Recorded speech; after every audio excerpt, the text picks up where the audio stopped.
As pallbearers carried Queen Elizabeth's coffin into place during her funeral procession, spectators noticed a little critter scurrying around on the decorations adorning it. Keep reading to learn more about the significance of some items placed atop her casket and what kind of creature hitched a now famous ride. Priceless historic regalia adorned Queen Elizabeth's coffin. The royal standard flag, the Imperial State Crown, and the sovereign's sceptre and orb decorated the Queen's coffin during her funeral procession. Royal contributor Tina Brown told CBS News, "It's really the last time we get to wrap Elizabeth in the splendor of the nation's pageantry." Brown added, "It's 1,000 years of British history, its whole weight, on the move." The items are all significantly valuable. But the priceless gold crown alone holds 2,868 diamonds, 17 sapphires, 11 emeralds, 269 pearls, and 4 rubies, for CBS. The St. Edward sapphire is one of the oldest gems in the royal family and sits on top. Meanwhile, the pearls that hang below that jewel supposedly once belonged to Queen Elizabeth I.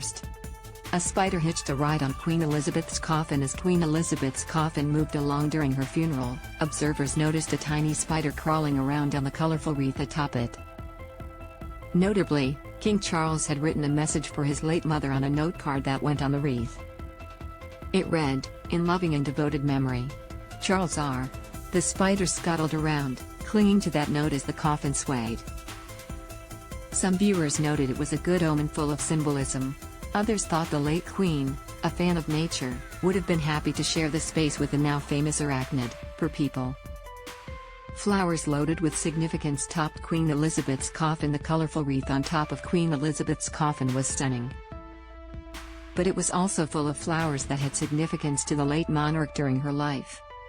For instance, Buckingham Palace said in a statement that, at His Majesty the King's request, the wreath contains flowers and foliage cut from the gardens of Buckingham Palace, Clarence House, and Highgrove House, for today.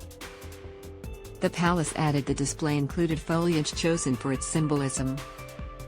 First, there was rosemary for remembrance. Next, there was myrtle, the ancient symbol of a happy marriage, and cut from a plant that was grown from a sprig of myrtle in Her late Majesty's wedding bouquet in 1947. Finally, there was English oak, which symbolizes the strength of love.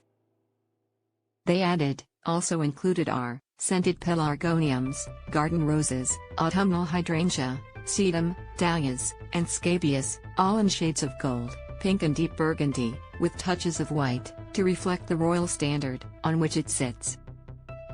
Furthermore, King Charles requested florists use totally sustainable methods to make the wreath. So, the foliage rested in a nest of English moss and oak branches, and without the use of floral foam.